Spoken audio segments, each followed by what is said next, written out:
Hello दोस्तों, welcome back to my channel. मैं अमित कुमार। जैसे कि दोस्तों देख सकते हैं, आज हम बात करेंगे गंगा नदी पे, क्योंकि बहुत से लोग बोलते हैं कि गंगा नदी गंगोत्री से निकलते हैं, लेकिन असल में गंगा नदी कहीं से निकलती ही नहीं है। गंगा नदी का निर्माण होता है, यानी कि गंगा नदी बनती है, गंगा नदी का निर्माण होता है। गंगा नदी कहीं से नहीं निकलती है।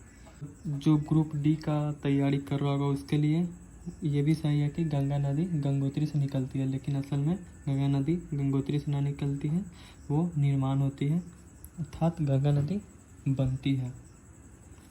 तो चलिए दोस्तों, आज हम इस डायग्राम के सहायता से आप सबको बताते हैं कि गंगा नदी कैसे और कहाँ से निकलती है। दोस्तों सबसे पहले यहाँ पे देख रहे बद्रीनाथ। दोस्तों देख रहे सबसे पहले यहाँ पे है बद्रीनाथ, जहाँ से बद्रीनाथ के जो हिमालय है, बद्रीनाथ में जो एक संतोपत हिमालय है, जिसको ग्लेशियर भी बोल सकते हैं, वहाँ से संतोपत हिमालय से दो नदी निकलती है, जिसका एक का नाम है धौली गंगा और दूसरा है विष्णु गंगा। संतोपत से दो नदी निकलती है, जिसमें एक का नाम है धौली गंगा और दूसरा का नाम है विष्णु गंगा। जो दोनों नदी आकर के जो एक साथ जहाँ पे संगम होती है, वो हो जाता है विष्णु प्रयाग। उस जगह का नाम हो जाता है विष्णु प्रयाग। यहाँ पे देख रहे दोस्तों, यहाँ पे विष्णु प्रयाग ये जो जगह है, इस जगह का नाम हो जाता है, जहाँ पे ये दोनों नदी का संगम होता है, उस जगह का नाम हो जाता है विष्णु प्रयाग। और यहाँ से स्टार्ट हो जाती है, दोनों नदियों को मिलने के बाद इस नदी का नाम चेंज हो जाता है। नदियों का नाम चेंज इस प्रकार किया है, जैसे कि जिसका गहराई और पानी का आयतन जो होता है ना, जो पानी का जिसमें पानी ज़्यादातर और ज़्यादा गहराई वाले जगह को उसी का नाम पड़ जाता है। तो यहाँ पे जो ये दोनों मिलता है, तो वहाँ पे ये नदी का नाम अलकनंदा पड़ जाता है।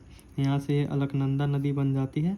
उसके बाद ये धीरे धीरे जब आगे बढ़ती है, तो उसके बाद यहाँ पे एक नंद प्रयाग यहाँ पे जगह आता है, नंद प्रयाग, जहाँ पे ये नंदाकिनी नदी इधर से आकर के यहाँ पे मिलती है, तो यहाँ पे हो जाती है नंद प्रयाग।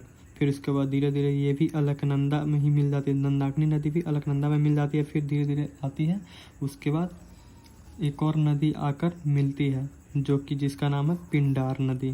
पिंडार नदी भी आकर यहाँ पे अलकनंदा में मिल जाती है, और जहाँ पे मिलती है उसका नाम है कर्ण प्रयाग। इसका नाम है कर्ण प्रयाग। जहाँ पे पिंडार नदी मिल जाती है उसका नाम है कर्ण प्रयाग। उसके बाद फिर ये अलकनंदा नदी में मिल के फिर ये धीरे धीरे जब आगे बढ़ती है, तो इधर यहाँ पे दोस्तों देख सकते हैं, यहाँ पे केदारनाथ से निकलती है एक मंदाकिनी नदी, जो कि ये भी आकर के और यहाँ पे ही अलकनंदा में ही मिल जाती है। और जहाँ पे ये मिलती है उस जगह का नाम हो जाता है रुद्रप्रयाग। जिस जगह पे ये मंदाकिनी नदी आकर मिलती है उस जगह पे का नाम है रुद्रप्रयाग। और फिर उसके बाद ये अलकनंदा में मिल जाती है रुद्रप्रयाग जगह पे। फिर उसके बाद ये धीरे धीरे जब आगे बढ़ती है, तो कुछ दूर आगे जाने के बाद फिर यहाँ पे देख रहे दोस्तों गंगोत्री, जो अपवाद है कि सब अपवाद में है कि यहाँ से गंगा गंगोत्री से निकलती है, लेकिन गंगा गंगोत्री से नहीं निकलती है, गंगोत्री से निकलती है भागीरथी। देख रहे दोस्तों यहाँ पे भागीरथी, और वो आकर अलकनंदा में मिल जाती है, और जिस जगह पे मिलती है उसका नाम है देवप्रयाग। और उत्तराखंड का जो जिसका पुराना नाम था उत्तरांचल, वो भागीरथी को ही गंगा बोलते हैं, इसीलिए सब बोलते हैं गंगोत्री से गंगा नदी निकलती है, लेकिन वो भागीरथी निकलती है, जिसको उत्तराखंड वाले भागीरथी को ही गंगा बोलते हैं। तो इसीलिए सब ग्रुप डी के एग्ज़ाम में जब आता है कि गंगा कहाँ से निकलती है, तो उसमें होता है कि गंगा गंगोत्री से निकलती है। लेकिन जब आप हाई लेवल एग्ज़ाम का अगर तैयारी करते हैं, तो उसमें गंगोत्री से गंगा नहीं निकलती है, गंगा बनती है। उसके बाद ये गंगोत्री से भागीरथी निकलती है, और ये धीरे धीरे आकर के यहाँ पे अलकनंदा में मिलती है। तो अलकनंदा में जिस जगह पे मिलती है उसमें देवप्रयाग उस जगह का नाम हो जाता है। जिसमें जो भागीरथी नदी आती है उसमें एक और नदी मिलती है, जिसका नाम है भिलांगना, जो आकर के भागीरथी में मिल जाती है। और जहाँ पे मिलती है वहाँ पे एक बांध है, जिस बांध का नाम है टिहरी बांध। भागीरथी और भिलांगना बांध दोनों जहाँ पे मिलती है, उस बांध वहाँ पे एक बांध बनता है जिस बांध का नाम है टिहरी बांध।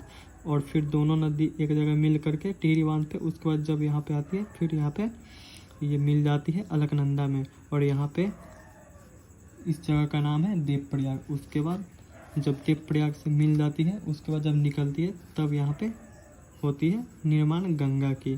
तो दोस्तों ऐसे ही गंगा की निर्माण हुई है।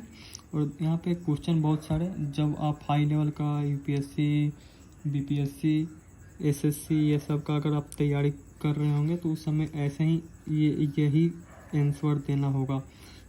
ये नहीं बोलना होगा कि गंगा गंगोत्री से निकलती है, ये अगर बोलेंगे तो आपका आंसर गलत हो सकता है। तो दोस्तों कैसा लगा आपको ये गंगा नदी का विस्तार?